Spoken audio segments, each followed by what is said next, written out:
Hey everyone, in these videos I want to explain to you as simple as possible what dynamic set dollar is and how it functions so they know exactly the mechanisms behind it.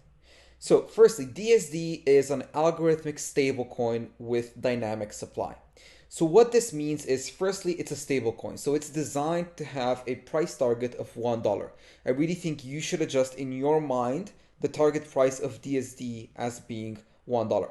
Now obviously as with any kind of token, we have demand and we have supply. The way DSD attempts to always get to the price of $1 is by adjusting its supply, hence why it has dynamic supply.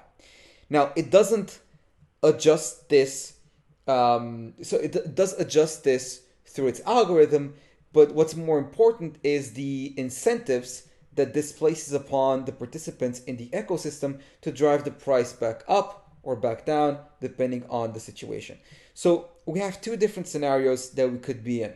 We have the scenario where the price is above $1, in which case we're in expansion and we're trying to get the price back down to $1, and the situation where we are below $1 and we're trying to get the price back up. So I'll explain these scenarios in the next few videos. The last thing that I wanted to mention for this particular video is if you're not familiar with it already, you should familiarize yourself with this dashboard, so on the DSD.finance application. And in particular, what would be very interesting for you to see how this dynamic takes place with supply is the regulation tab. And here, if you scroll down, you will see for every epoch what the average price was, the time-weighted average price for that entire epoch.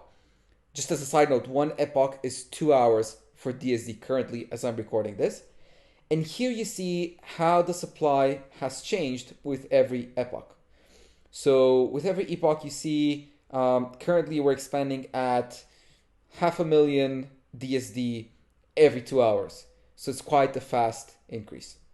Then lastly, the next tool that I will introduce is DSD.tools. This was created by one of the community members, and you have a lot of variables here that I'll go into in future videos, but it's a really good link to bookmark so you can always turn to it and see important metrics when it comes to DSD.